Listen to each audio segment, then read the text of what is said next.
Everyone, नमस्ते। स्वागत है आपका मेरे YouTube चैनल में।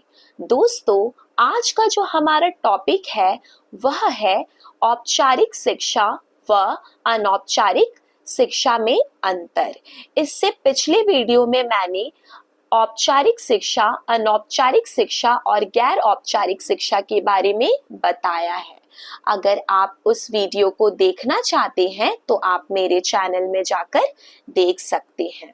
तो मैं आज के टॉपिक को स्टार्ट करती हूँ। औपचारिक शिक्षा व अनौपचारिक शिक्षा में अंतर। औपचारिक शिक्षा और अनौपचारिक शिक्षा में क्या अंतर है, हम कुछ मुख्य बिंदुओं के माध्यम से इसे जानने का प्रयास करेंगे। औपचारिक शिक्षा उद्देश्यपूर्ण होती है, यानी इस शिक्षा को प्राप्त करने का कोई ना कोई उद्देश्य होता है।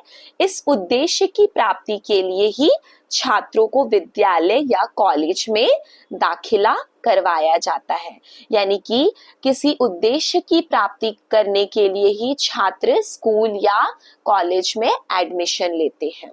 अनौपचारिक शिक्षा का पहला पॉइंट है, अनौपचारिक शिक्षा का कोई उद्देश्य नहीं होता, यानी जो हम अनौपचारिक शिक्षा ग्रहण करते हैं वह किसी विशेष पूर्ण उद्देश्य के लिए नहीं होता है। यह किसी उद्देश्य के लिए शिक्षा की प्राप्ति नहीं की जाती है। हमारा दूसरा पॉइंट है औपचारिक शिक्षा का। औपचारिक शिक्षा एक समय सीमा तक चलती है, यानी इसकी एक निश्चित समय सीमा होती है। समय पूरा होने पर यह शिक्षा खत्म हो जाती है। दूसरा पॉइंट है अनौपचारिक शिक्षा का। अनौपचारिक शिक्षा की कोई समय सीमा नहीं होती है, यानी यह जन्म से लेकर मृत्यु तक चलती रहती है। जब तक बालक कोई व्यक्ति जीवित है, जो भी वह सीख रहा है वह अनौपचारिक शिक्षा के अंतर्गत आएगा। हमारा तीसरा पॉइंट है, औपचारिक शिक्षा को प्राप्त करने का मुख्य स्रोत विद्यालय व शिक्षक होते हैं, यानी यह विद्यालय व शिक्षक केंद्रित होता है। अनौपचारिक शिक्षा को प्राप्त करने का मुख्य स्रोत समाज, परिवार व आस पड़ोस होता है, यानी कि यह शिक्षा बालक अपने घर, परिवार, आस पड़ोस में रहकर सीखता है। हमारा चौथा पॉइंट है, इसके लिए निश्चित पाठ्यक्रम एवं शिक्षण विधियां निर्धारित रहती है। इस प्रकार की शिक्षा में पहले से ही योजना बना दी जाती है कि बालक को कब, कैसे, कहाँ, किस तरह से शिक्षा देना है। चौथा पॉइंट है अनौपचारिक शिक्षा का। इसके लिए किसी प्रकार के पाठ्यक्रम एवं शिक्षण विधियां निर्धारित नहीं होती है। यह कोई योजनाबद्ध शिक्षण प्रणाली नहीं होती है। इसमें पहले से ही कुछ भी निर्धारित नहीं होता है कि बच्चों को कौन कौन से टॉपिक पढ़ाना है, किस समय पढ़ाना है, कौन पढ़ाएगा, ऐसा कुछ भी इसमें नहीं होता है। फिफ्थ पॉइंट है हमारा औपचारिक शिक्षा का। इस प्रकार की शिक्षा किसी स्थान या स्कूल, कॉलेज में दी जाती है, यानी बालक किसी विशेष स्थान में शिक्षा प्राप्त करने के लिए जाता है, जैसे कि school, college, university. Fifth point है अनौपचारिक शिक्षा का। इस प्रकार की शिक्षा के लिए किसी विशेष स्थान की आवश्यकता नहीं होती है, यानी बालक को यह शिक्षा प्राप्त करने के लिए कहीं जाना नहीं पड़ता है। वह अपने घर, परिवार के बीच में भी रहकर इस शिक्षा को ग्रहण कर सकता है। सिक्स्थ पॉइंट है, औपचारिक शिक्षा में मुख्यतः बालक की बौद्धिक विकास पर जोर दिया जाता है।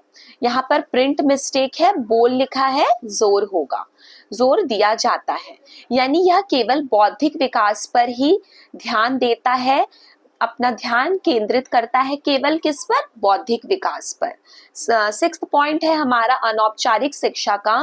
अनौपचारिक शिक्षा में बालक के सर्वांगीण विकास में जोर दिया जाता है, यानी कि बालक के सभी पक्षों पर जोर दिया जाता है कि बालक का शारीरिक विकास हो पाए, मानसिक विकास हो पाए, चारित्रिक, सामाजिक, नैतिक सभी पक्षों का विकास किया जाता है, मतलब सभी पक्षों के विकास पर अपना ध्यान केंद्रित किया जाता है। 7th पॉइंट है, यह शिक्षा पुस्तक केंद्रित होती है, यानी इसमें पुस्तक के ज्ञान को ही अधिक ज्यादा महत्व दिया जाता है।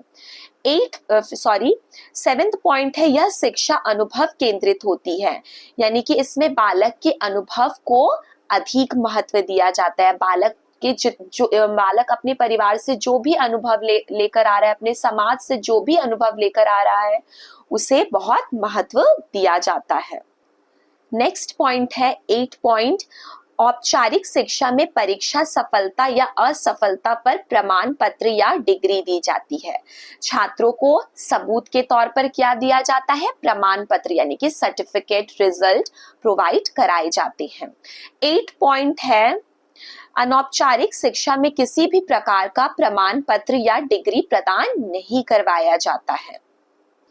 इसमें छात्रों को किसी भी प्रकार का प्रमाण पत्र नहीं दिया जाता है, जिसके लिए उन्हें निराशा की प्राप्ति होती है। मतलब वो निराश हो जाते हैं कि हमने इतना सीखा, हमने ये जाना, लेकिन उसके लिए कोई प्रूफ नहीं होता है, सबूत के तौर पर कुछ नहीं दिया जाता है, जिससे यह निराशा का विषय बन जाता है।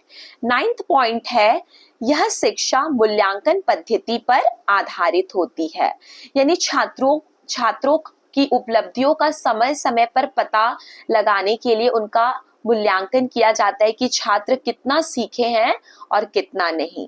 9th पॉइंट है, अनौपचारिक शिक्षा का, इस शिक्षा में मूल्यांकन पद्धति का अभाव देखने को मिलता है, यानी इसमें छात्रों की उपलब्धियों का पता लगाने के लिए विशेष ध्यान नहीं दिया जाता है कि छात्र कितना सीख रहे हैं, उनमें क्या कमी है, क्या परिवर्तन किया जाना चाहिए, इसका कोई विशेष स्थान इसमें नहीं होता है। 10th पॉइंट है, यह शिक्षा लिखित व संगठित होती है, यानी कि यह शिक्षा विशेष रूप से लिखित व संगठित रूप में दी जाती है, यानी कि छात्र के सामने लिखित प्रमाण प्रस्तुत किए जाते हैं। छात्र उन प्रमाणों के द्वारा पढ़ते हैं। स्वयं अपनी परीक्षाओं में लिखित दस्तावेज या फिर कुछ लिखित नोट्स शिक्षक के सामने मौजूद करते हैं, यानी कि जो भी होगा रिटन फॉर्म में होगा, एग्जाम होगा, उनका नोट्स प्रिपेयर करना है, सब कुछ रिटन फॉर्म में होता है। 10th पॉइंट है, अनौपचारिक शिक्षा का, यह शिक्षा में मौखिक व असंगठित होती है। यह शिक्षा मौखिक व असंगठित होती है, यानी कि ये शिक्षा अक्सर मौखिक रूप में दी जाती है। 11th पॉइंट है, यह शिक्षा अनुशासन केंद्रित होती है, यानी कि इसमें बालकों को अनुशासन में रखा जाता है, अनुशासन में ही रहकर बालक शिक्षा ग्रहण करते हैं। इसका यहाँ पर एक पॉइंट छूट गया है। 11th पॉइंट होगा, यह शिक्षा अनुशासन केंद्रित नहीं होती है, यानी इस शिक्षा में बालकों के अनुशासन के प्रति कोई विशेष ध्यान नहीं दिया जाता है। तो आज का हमारा टॉपिक यहाँ इतना ही था। अच्छा, यहाँ पर प्रिंट इधर चला गया है। 11th पॉइंट इधर है इसका। इस शिक्षा में अनुशासन का कोई स्थान नहीं होता है, यानी इसमें यह शिक्षा अनुशासन केंद्रित नहीं होती है। तो आज का हमारा टॉपिक इतना ही था। मैं बहुत सरल भाषा में आपके सामने नोट्स प्रोवाइड की हूँ, ताकि आप अपने समझ के अकॉर्डिंग इसे समझें और अपना नोट्स प्रिपेयर करें। आशा करती हूँ कि आपको मेरा ये नोट्स अच्छा लगा होगा, मेरे वीडियो अच्छे लगते हैं आपको, तो आप कृपया कर मेरे चैनल को सब्सक्राइब करें और मेरे वीडियो को लाइक करें। धन्यवाद। जय हिंद, जय भारत।